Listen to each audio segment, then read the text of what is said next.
is there a possibility of other complications happening, right? Like myocarditis can happen, for example. And then we go to a 1-year-old with RSV. Depending on the clinical presentation, this really would change, right? Your way of thinking and the management that you will plan for this patient. These are the ones that, as you can see, from the upper respiratory traveling down towards the lower respiratory tract, right? Why these are the common viruses that tend to cause bronchitis, bronchiolitis. These are the ones that are highly effective. That's number one. It affects a large group of patients and weaken the immune system significantly.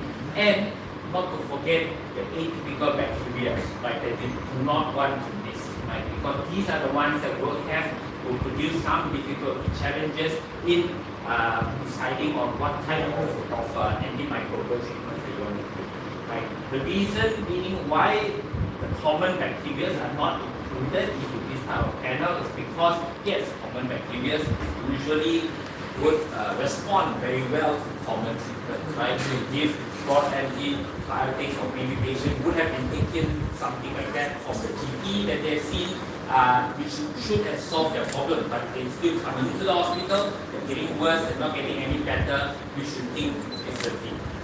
Okay? Alright, so I'd like to share this. This is an example. So epidemiology of the different pathogens that detected. Okay, majority was from rhinoenterovirus. Then of course you can see from SARS-CoV-2 and then RSV as well, right? So looking at this were the main culprits, right? You can see influenza, SARS-CoV-2 and RSV. So if, right, your center is using a small plex, right, or low plex PCR testing or even antigen testing, you would basically only detect about 45.6% of all the cases, right? Leaving out the important 55% positive of respiratory infections due to other pathogens, right? So just something to think about, right? That you're missing half of the spectrum here already, right? And this was in 2022 to 2023, right? Just remember this, we'll come back to this in a bit again.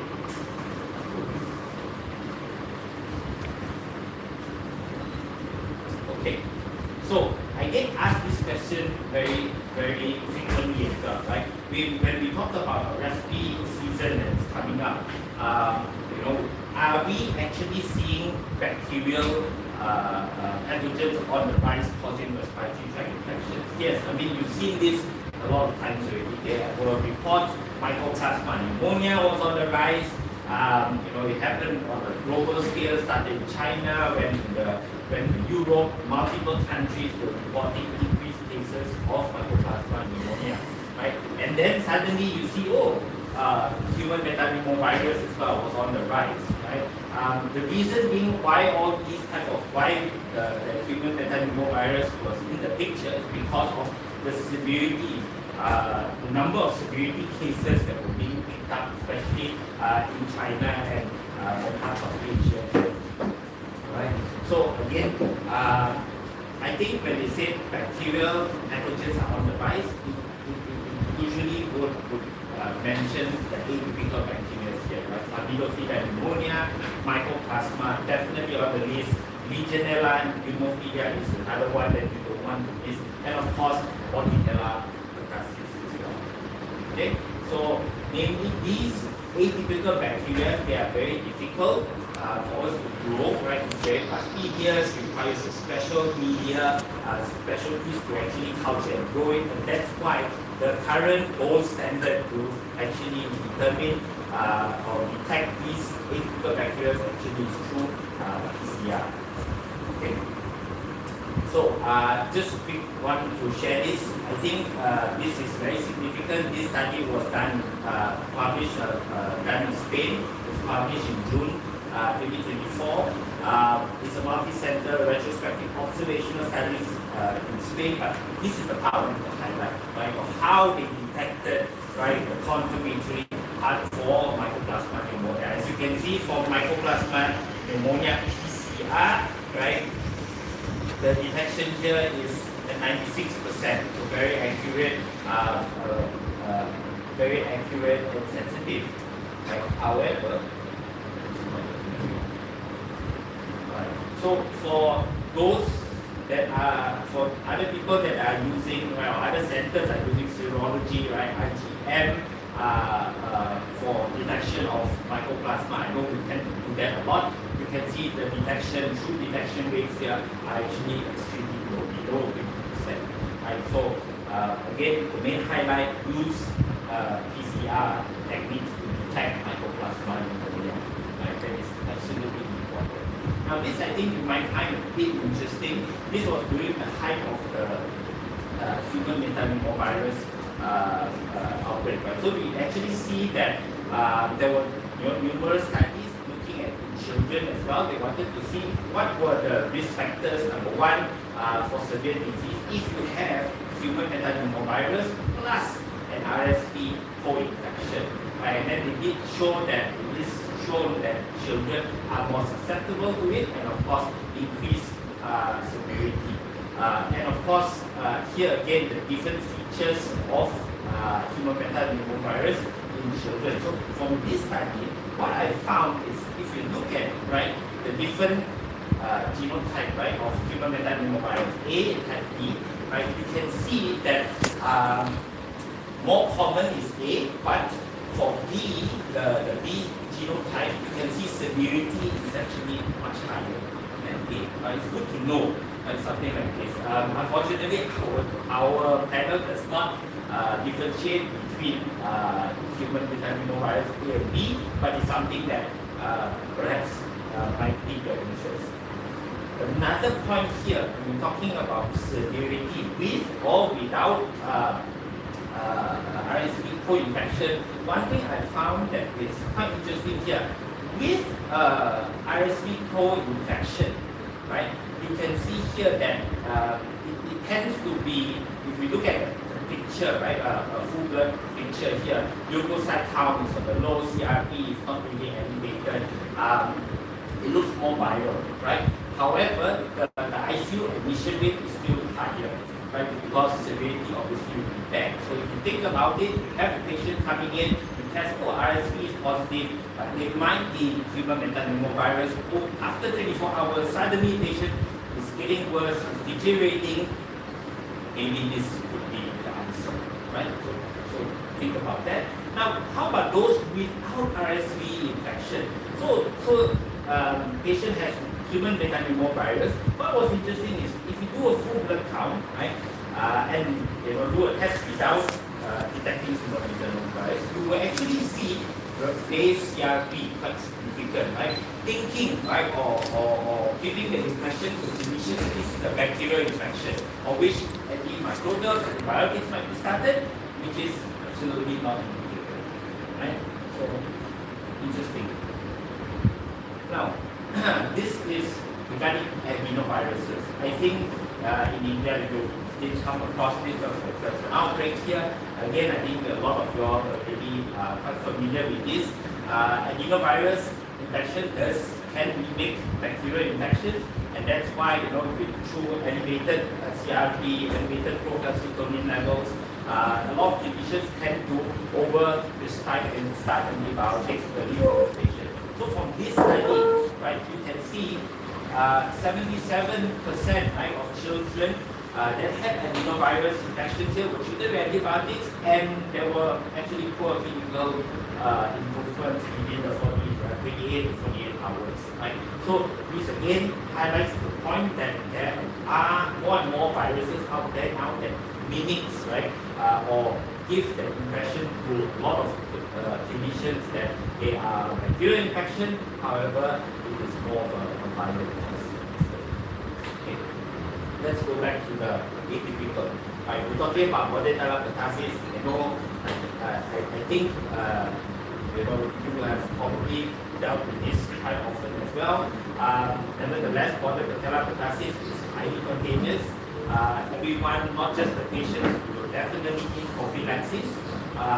Again, overall culture sensitivity, right, for Bordetella, even if you manage to culture it, is only 20 to 40%, right? So again, PCR would be your best your best bet in detecting follicular metastasis. Now, this is a recommendation from the European CDC in regard to the test that we're using and its capability to detect follicular metastasis. Of course, different tests, right, in the market have different target genes or target areas, right, of the bacterial genome for detection. So I think this is the most important here. Right? So it's recommended by the European CDC that the test that you use detecting this target, right, your IS481, which is your insertion sequence 481, right, because it is repeated more than 240 times within the genome of the bacteria, and it is quite sensitive and specific as well, right? For other tests out there, they sometimes use this PTXP. If I'm not mistaken, I think the Biofire panel uses PTXP. It is very specific, but the problem is that it is very less sensitive because there's only one copy of this in the entire genome of that bacteria. So detecting it might be, you might get a lot of false negatives. Okay, so this is something for you to know as well. Okay, so remember this, right? So this is the trend 2022 2023. Now, if we look at the trend the following year in 2024, right, when we noted there were increased numbers of atypical bacteria. Now mycoplasma pneumonia came into the picture, Bordetella metastasis came into the picture, increased rates, right, from 0.7 up to 11% up to 3% for Bordetella metastasis. So if you are still using these three main, we're trying to detect the lower plex, so flu A, flu B, SARS-CoV-2 and RSV, you will be only detecting even less now at 24%, missing out on more than 75% of positive pathogens causing respiratory illnesses. Right? This is an interesting trend in terms of the use of multiplex PCR rescue tests. Okay. Quick update, a lot of customers actually come and ask me, they said, in the flu season from 2024 to 2025, we see a lot of increased cases of influenza, and special mention to the different clades, different types, subtypes of influenza that is spreading around, right? So here, I'm happy to just inform everyone, internally, Kaizen, we have done our sequence surveillance assessment on our high-stand panel, and for influenza A, it detects all circulating influenza A strains, right? All the different strains, major again, 100% predicted inclusivity of all the new variants, right? And we continue to do so on a quarterly basis. Right? So, and some people were quite concerned because the WHO reported that the H3N2 subcluster is gaining more and more people are affected with this, and we cross-reference and check with their database as well, and I'm happy to say that our high-stand rescue panel is able to detect this. Okay. All right, that's all for SP for now. We quickly go to meningitis. All right. So for meningitis, I think global burden is without a doubt. All of us clinicians here, you have seen, right, how devastating meningitis and encephalitis can occur. You have, it's basically a race against time, right? The moment you have a patient suspected of CNS infection, you have to make that crucial decision and plan out the treatment plan as accurate as possible and as fast as possible. And that is why, the increased risk of mortality, morbidity through CNS infection is just something that, is very challenging for the clinician to deal with. Because of that, the WHO actually planned to defeat meningitis by 2023, by 2030, right? And this was the first guidelines, right, that was released last year in April, on the by the WHO on the meningitis treatment, diagnosis, and care. Right. So a few recommendations I just wanted to highlight here. For lumbar puncture, recommended to do with any individual suspected of acute CNS infection. Lumbar puncture should be done as soon as possible. Right. Even preferably before the initiation of any antimicrobial treatment. Right. Second part is the CSF sample that obtained. It should be, number one, it should be sent for gas staining immediately. And number two here, it should be sent for microscopic examination. Right. So these are strong recommendations by the WHO. What was additional here was the CSF for cultures. Again, it should be sent for culture immediately, as well as antimicrobial susceptibility testing, AST testing. Right? So this is considered the gold standard for bacterial pathogen identification. Now the additional part here, there was a strong recommendation by WHO is the use of the panels of PCR, molecular-based panels in testing the CSF of suspected individuals with CNS infections. Right? This is because they wanted to extend the coverage in detecting more viral pathogens that can cause encephalitis. Okay? So, if you know this already, I don't need to go through it. Right? Comparing the traditional methods, if you're gonna do cultures and all that, it was time-consuming, labor-intensive, might not be very comprehensive. It doesn't cover viruses, only bacterial targets, and as well as low diagnostic yield, especially if we have a lot of patients that are referred to the hospital. They're referred to the hospital for GP, so they might be on anti-microbial medication. Right? So what I said, if you